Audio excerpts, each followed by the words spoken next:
Assalamualaikum warahmatullahi wabarakatuh.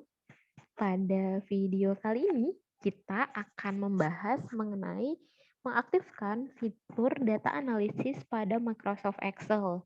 Nah, teman-teman semuanya, jika teman-teman buka Excel-nya gitu ya, lalu pada menu data, ada satu fitur tersembunyi dalam Excel yang bisa kita gunakan untuk melakukan banyak analisis.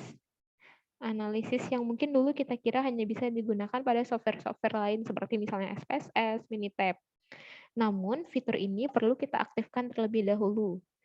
Nah, di video kali ini saya akan menjelaskan tutorial untuk mengaktifkan fitur data analisis. Jadi kalau misalnya teman-teman klik data, lalu data analisis ini belum ada, maka kita harus aktifkan terlebih dahulu. Caranya adalah dengan mengklik menu file atau, kalau Excel-nya teman-teman berbeda sama Excel saya, mungkin tampilannya akan berbeda. Jadi, bisa klik menu file atau klik menu home atau yang di sebelah kiri atas yang kayak tombol Microsoft. Nah, itu biasanya diklik, kemudian cari pilihan option di X yang tampilannya. Kadang ada kalau punya saya versinya dia ada di sebelah kiri bawah, tapi ada juga yang versinya dia posisinya berbeda. Jadi dicari-cari aja tulisan yang mirip-mirip option, Excel option atau yang lainnya. Nah, jika tampilannya benar, yang dipilih benar, nanti akan muncul beberapa pilihan Excel option. Dan di situ nanti ada namanya add-ins. Jadi di sini data analisis itu adalah sesuatu yang harus kita tambahkan atau kita aktifkan kalau mau kita pakai. Di sini saya klik. Nah, kita harus pilih yang analisis toolpath-nya. Kalau di saya ini ada di atas, mungkin tampilannya ada yang agak berbeda, harus klik go dulu. Kalau di saya ini di atas, baru klik go-nya di sini. Mungkin ada yang agak berbeda tampilannya, nanti jadi, silahkan coba disesuaikan ya untuk versinya. Jadi, mirip-mirip yang dicari itu ini ada bagian analisis toolpath, kalau di saya dia di tempat yang sama, ada juga yang dia kayaknya harus klik go dulu, baru akan muncul sesuatu. Go-nya di bagian sini. Sorry. Nah, kalau udah, ini nanti kita klik go, kita akan muncul di bagian sini. Silahkan dicentang bagian Ansel Toolpath. VBA-nya juga boleh kita centang. Nanti lalu klik OK. Maka seharusnya saat kita klik tampilan data, ada kan muncul formula data analisis. Nah, menu ini untuk apa? Menu ini punya beberapa kelebihan. Misalnya, kalau di menu-menu awal gitu ya, kita mau hitung rata-rata, kita perlu misalnya tulis menu average gitu ya, average data Excel-nya.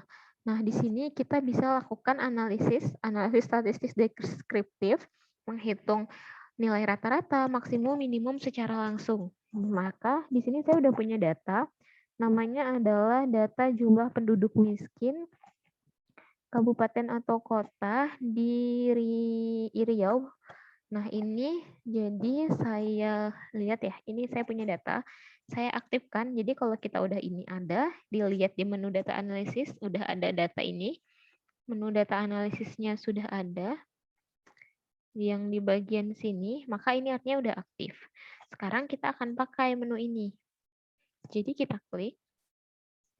Kalau kita klik, akan muncul beberapa pilihan. Nah, jadi ini ada banyak analisis tools berkaitan dengan statistika, analisis statistika yang bisa kita pakai. Nah, jadi yang paling sederhana untuk teman-teman karena mungkin yang lainnya belum terlalu familiar ya sama analisisnya. Di sini kita bisa pakai statistik deskriptif aja nih, deskriptif statistik. Diklik, klik OK. Nah, akan muncul pilihan. Di sini kita akan memilih mana yang mau kita hitung. Misalnya di sini saya ini ya, di input range-nya.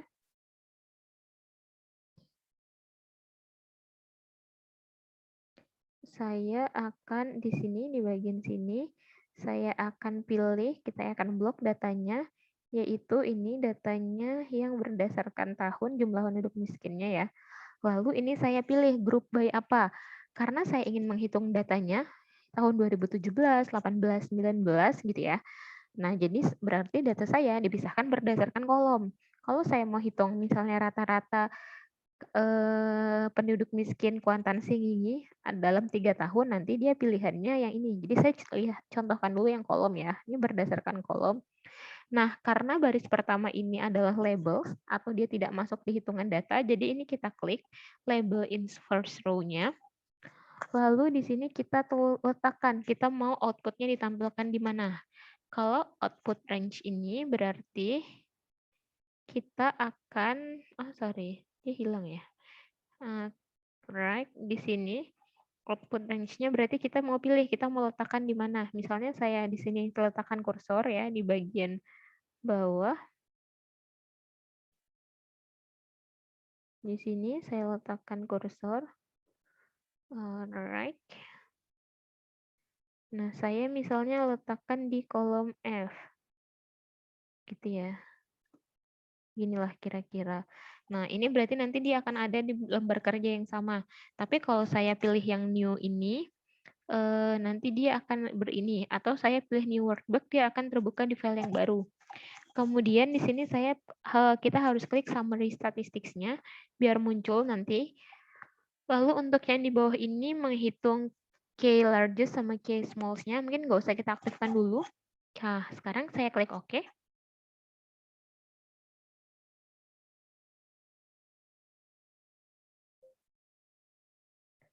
Alright, sorry, dia menemukan contents non-numeric data.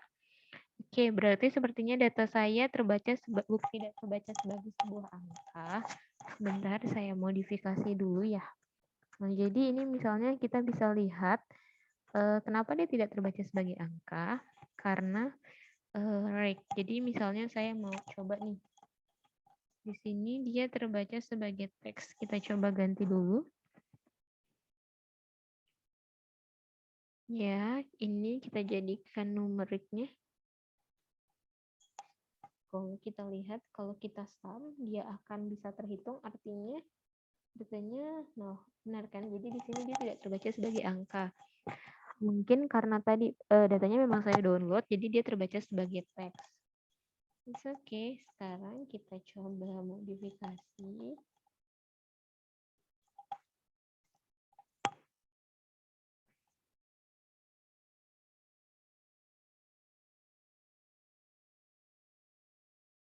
Nah, kalau kayak gini baru dia jadinya datanya sebuah angka.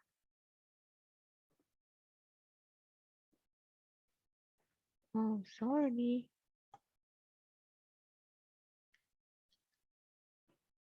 Baiklah, ini sudah tadi saya rapikan, sekarang kita muncul.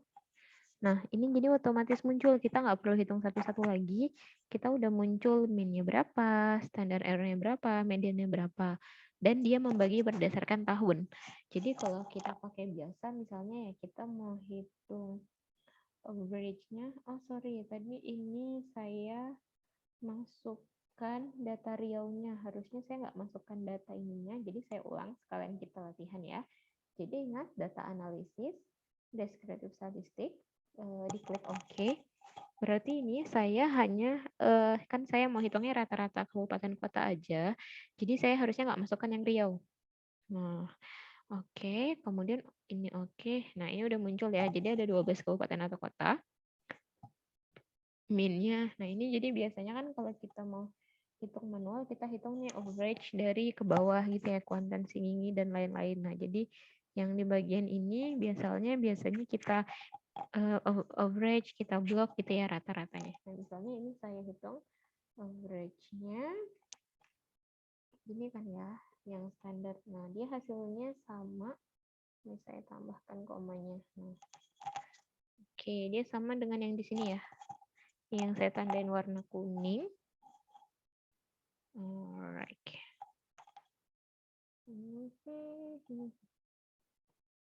This one. Ini tadi dari average. Nah, jadi kalau dengan ini kita langsung bisa munculkan summary statistiknya, langsung ada semuanya. Misalnya ini dilihat mode-nya NA. NA ini bukan error ya, tapi NA itu artinya not applicable, artinya tidak ada modusnya atau tidak ada data yang sama. Ini teman-teman di kelas statistika probabilitas atau metode statistika sudah belajar modus itu frekuensi yang paling sering muncul. Karena datanya tidak ada yang sama, jadi dia NA atau not applicable, tidak ada, jadi bukan error. Ini standar deviasinya, kurtosis, skewness, range-nya, total datanya, dan ini sum-nya, dan seterusnya.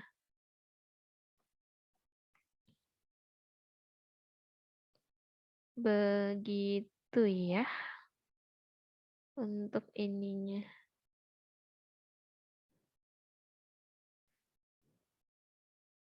Kemudian kalau misalnya tadi kan ini saya pilihnya berdasarkan kolom. Sekarang saya mau lihatkan kalau kita pilihnya berdasarkan baris. Tadi ini ya ada kita bagi jadi rows. Nah ini saya ganti outputnya posisinya di bawahnya aja. Kemudian saya klik OK.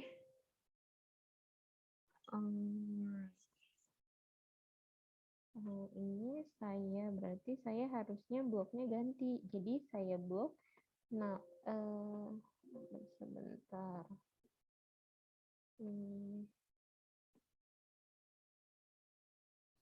Biar kelihatan gini. Nah, karena kita pakai baris, berarti saya bloknya sampai sini. Kabupaten kotanya ya. Nah, semuanya sampai Riau boleh. Jadi, nah ini kalau saya mau lihat rata-rata atau jumlah berdasarkan baris, jadi saya ini. Saya grup. Nah, letaknya hasilnya di F19, saya klik OK. Nah, jadi dia muncul gini semua teman-teman lihat ya, dia menampilkan hasil berdasarkan hitungan kabupatennya. Jadi itu tadi perbedaannya untuk yang kolom atau rows itu baris ya. Nah, ini muncul nanti terlihat kuantansi Nyinyi minnya berapa, rata-rata dari 3 tahun nih jumlah penduduk miskinnya. Modes-nya apakah ada dan lain-lain. Nah, dia akan langsung muncul untuk semua tempat. Dan ada banyak sekali sebenarnya pilihan menu yang bisa kita hitung. Misalnya nanti teman-teman kalau udah sampai belajar korelasi di mungkin pertemuan belakang-belakang di metode statistika nanti ini bisa membantu. Ini semuanya adalah menu ini lain. Atau misalnya kita mau apa ya? Yang gampang ini saya pilihinnya histogram maybe. Oke. Coba kalau kita mau bikin ini histogram, apakah dia akan muncul?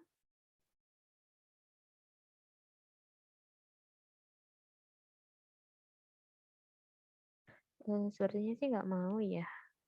Harusnya kan kalau dia ini tuh ada ininya, ada batasnya. Jadinya, alright. Nah, jadi harusnya sih ini kita ada pembatasan di histogramnya. Jadi dia nggak mau muncul, but it's okay.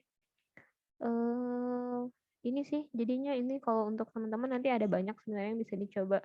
Misalnya kalau korelasi ini kita menghitung hubungan antara dua tempat, nanti dia dipilih ini korelasinya yang mana yang mau kita bagi. Misalnya korelasi kemiskinan antara, kalau korelasi itu biasanya ada dua variabel X sama Y. Nah ini sama kita bagi berdasarkan kolom, label inverse row-nya. Nanti outputnya klik OK. Nah, ini muncul ya korelasinya berapa. Nah, kayak gitu. Tapi ini mungkin teman-teman belum terlalu ini teorinya, jadi saya nggak mau jelaskan lebih banyak. Alright, mungkin ini dulu. Nanti saya akan kasih data. Silahkan dicoba untuk mengaktifkan menu data analisisnya. Sekian, terima kasih sudah menyaksikan video ini. Sampai jumpa lagi. Assalamualaikum warahmatullahi wabarakatuh.